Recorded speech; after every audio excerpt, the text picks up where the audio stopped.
According to IDC estimates, by 2022, China had deployed about 2.76 billion surveillance cameras. With a population of 1.3 billion, that's roughly 2 cameras per person. So, why does the Chinese government need so many cameras? What's the real motivation behind this? If you want to understand how this massive system works, you need to know 3 key concepts. Skynet project. This is China's core surveillance project, basically the largest video monitoring system in the world. It uses facial recognition, big data analytics, and AI to get the job done. Cameras are mostly installed in public places like train stations, hotels, and shopping malls. Sharp Eyes. Sharp Eyes is another key part of China's surveillance network, targeting suburban and rural areas. Through a mobile app, residents can access footage, essentially turning every citizen into a monitor, reporting on others to maximize surveillance efficiency. The core of this project is something called grid management, where large areas are divided into smaller grids, each with a dedicated manager who uses surveillance to gather information on everyone within their grid. One person, one file. As the name suggests, each citizen gets a personal file that contains their basic information: education, work history, health records, credit status, and more.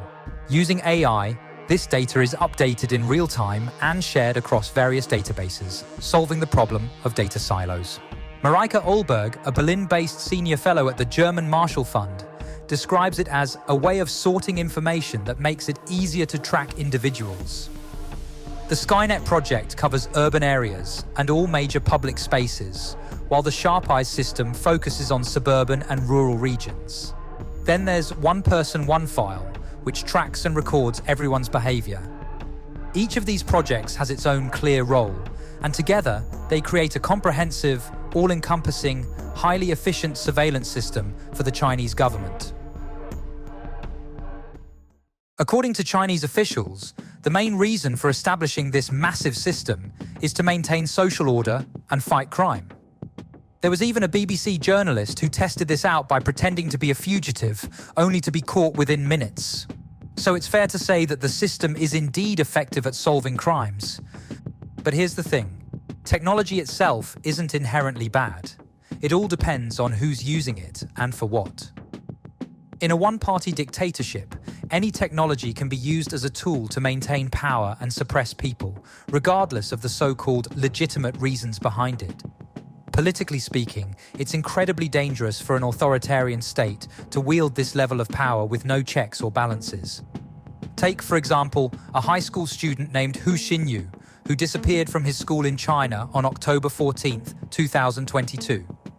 Surveillance cameras captured his last sighting, but after that, police were unable to find any trace of him through any of the street cameras or facial recognition systems. Then, on November 23rd, after his family requested it, the police and equipment manufacturers reviewed footage from 6 school cameras, only to find that all the footage was gone.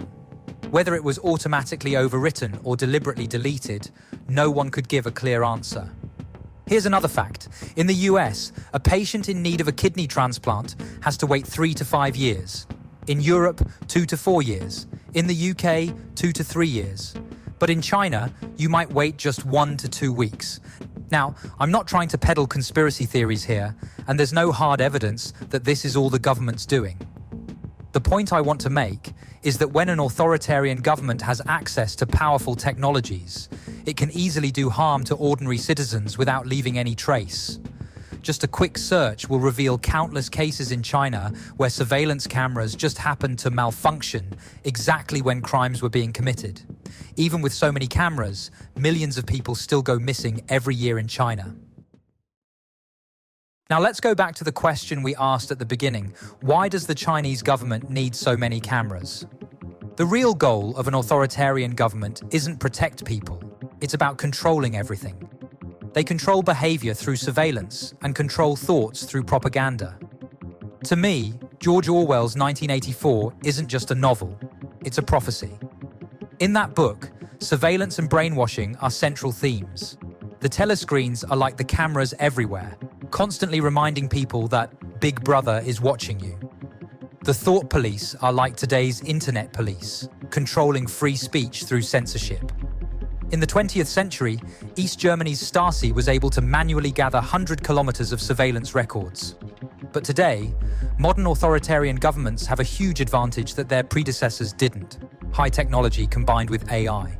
A modern authoritarian government has a level of control that previous regimes could only dream of. They can reshape society through surveillance, destroy privacy, weaken individual will, and turn people into mere tools that serve the collective. They get people to monitor each other, report on each other, achieving an incredibly efficient authoritarian state. Today, China's surveillance technology continues to evolve and is even spreading abroad.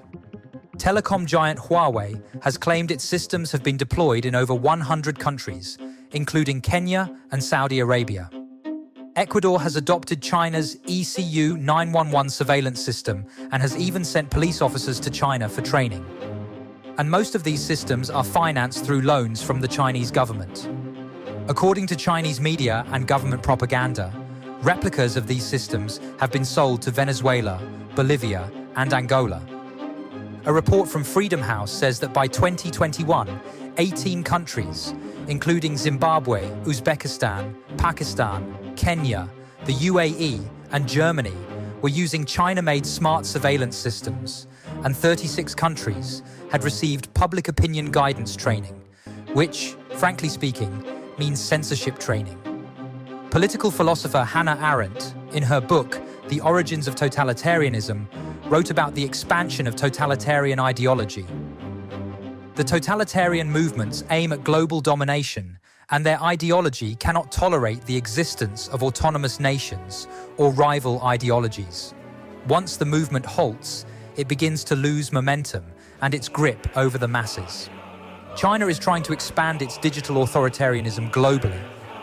If this trend isn't stopped, Orwell's prophecy might just come true.